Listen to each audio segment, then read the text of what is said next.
안녕하세요. 윤우리 목사입니다. 우리 말씀 암송 9절 함께 읽어보고 시작하겠습니다. 모든 성경은 하나님의 영감으로 된 것으로서 교훈과 책망과 바르게 함과 의로 교육하기에 유익합니다. 디모데후서 3장 16절 말씀. 아멘. 하나님께서 우리에게 주신 말씀은 사도행전 14장 18절에서 19절까지의 말씀입니다. 두 사도는 이렇게 말하면서 군중이 자기들에게 제사하지 못하게 겨우 말렸다. 그런데 유대 사람들이 안디옥과 이고니온에서 거기로 몰려와서 군중들을 설득하고 이 바울을 돌로 쳤다. 그들은 바울이 죽은 줄 알고 그를 성 밖으로 끌어냈다. 아멘. 이 바울과 바나바는 그 루스라는 동네에서 놀라운 기적을 일으켰습니다. 그래서 그곳 사람들이 이 바울과 바나바를 이 제우스다 헤르메스다라고 불렀습니다. 이 두 사람을 신으로 숭배하려 했습니다.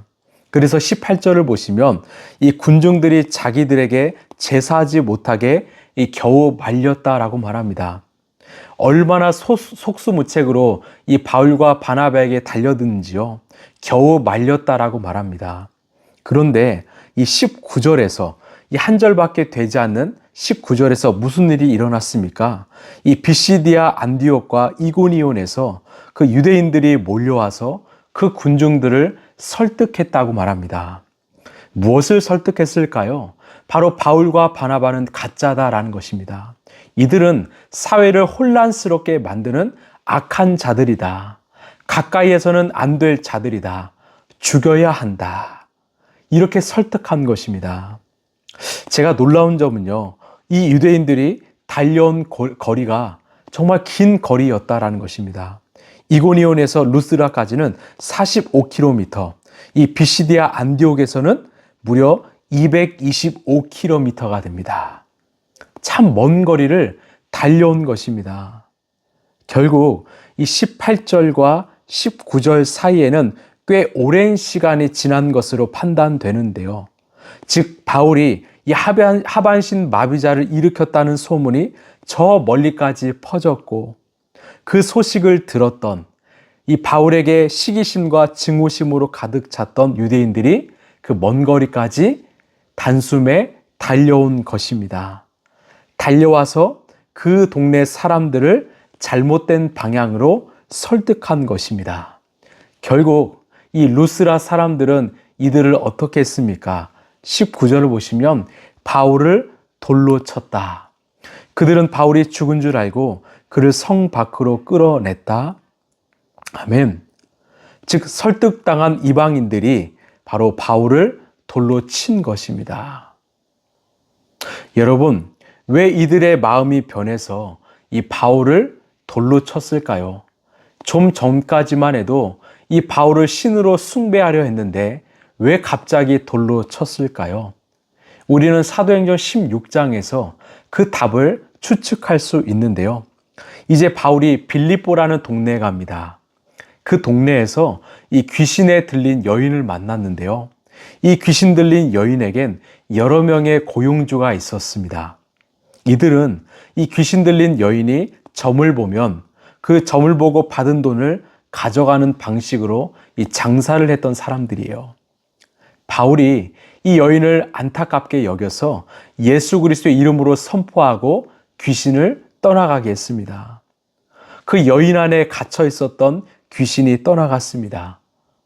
여인의 입장에서는 너무나 감사한 일이 벌어졌습니다.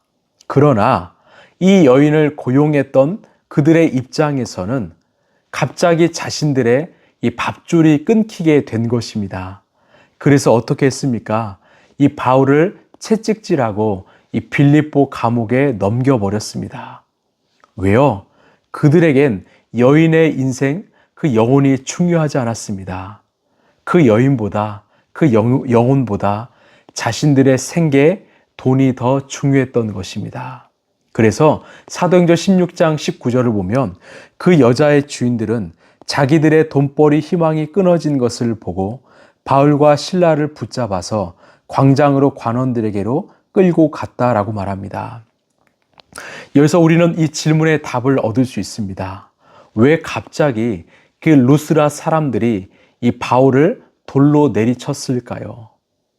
이들에게 우상의 신전은요, 단순히 종교적 수단이 아니라 바로 생계의 수단이었습니다. 그 신전이 관광지가 되었기 때문에 그 우상을 통해서, 그 신전을 통해서 이 많은 돈을 벌었을 것입니다. 이런 우상의 문화를 이 사도 바울이 나타나서 깨트려 버린 것입니다. 그곳 사람들에게도 우상을 섬기지 말고 오직 하나님만을 섬기라고 외쳤을 것입니다. 아마 많은 사람들이 그 바울의 설교를 듣고 마음을 고쳐 먹었을 것입니다.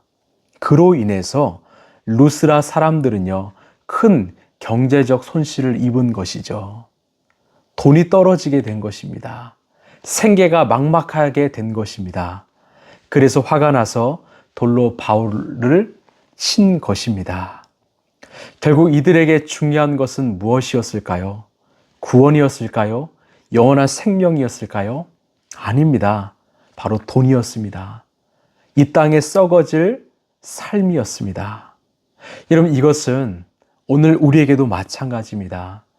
우리가 세상을 살아가면서 정말 믿음인가 아니면 세상인가 하나님인가 돈인가 선택해야 되는 순간들이 찾아올 것입니다. 잠시 눈만 감으면 세상과 타협하면 내게 많은 이익이 찾아올 수 있습니다. 그러나 그런 선택은요, 우리의 영혼을 망가뜨리게 될 것입니다. 결국 썩어 없어질 것을 쫓다가 우리의 인생은 망하게 될 것입니다. 결국 우리에게 필요한 것은 바로 영원한 것입니다. 또한 타협하지 않은 어떤 정직한 마음입니다. 여러분 기억하십시오. 믿음과 현실은요, 결코 분리될 수 없습니다. 믿음은 반드시 현실이란 땅 위에 꽃을 피워야 합니다. 우리 예수님도 그 현실 위에서 세상과 타협하지 않고 끝까지 십자가를 지셨기 때문에 우리가 생명을 얻을 수 있게 된 것입니다. 결국 그 현실 속에서, 현실의 이권 앞에서 믿음을 끝까지 지키는 사람만이 자신을 구원하고 이 세상을 변화시킬 수 있는 것입니다. 여러분, 예수님의 제자 중 가룟 유다는요, 그 반대 길을 택했습니다. 결국 그의 인생은 죽음으로 끝나게 되었지요. 그러나 나머지 11명의 제자들은 끝까지 믿음의 길을 택했습니다. 결국 그들은 생명을 맛보게 되었습니다. 사랑하는 라이프 처치 성도 여러분, 우리는 어떤 길을 선택하길 원합니까? 이 현실 속에서도 끝까지 믿음을 지키고 선한 양심을 지키고 오늘도 예수님의 말씀대로 살아가는 저와 여러분 되길 간절히 소망합니다. 우리가 주님의 말씀을 끝까지 붙들고 살아갈 때 우리 주님은 우리의 삶을 영원토록 지켜주실 것이고 우리의 삶을 통해서 이 세상을 아름답게 변화시킬 것입니다. 기도하겠습니다. 하나님, 감사합니다. 이렇게 바울을 신으로 숭배하려 했던 이들이 갑자기 바울을 돌로 내리쳤습니다. 그것은 바로 돈 때문이었습니다. 세상의 이권 때문이었습니다. 물질 때문이었습니다. 썩어 없어질 것들 때문이었습니다.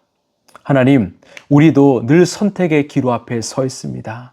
하나님이냐 아니면 물질이냐, 믿음이냐 아니면 세상이냐. 우리는 정말 정직한 마음을 가지고 끝까지 신실하게 우리 주님만을 선택하게 하여 주옵소서. 썩어 없어질 것이 아니라 영원히 사라지지 않는 정말 하나님의 가치, 하나님의 기준을 선택할 수 있는 우리 라이프처치 성도들 되게 하여 주시옵소서.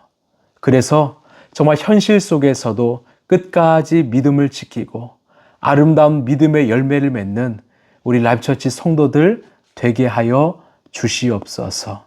이 한 주간도 승리하게 하실 것을 간절히 소망하오며 사랑이 많으신 예수님 이름으로 기도하옵나이다. 아멘. 여러분, 믿음과 현실은 결코 분리되지 않습니다. 믿음은 현실 위에 꽃을 피우지요. 이 땅을 살아가면서 우리는 끝까지 믿음을 선택하고 믿음을 붙잡고 살아가길 간절히 바랍니다. 오늘도 예수님과 함께 행복한 동행하시길 바랍니다. 감사합니다.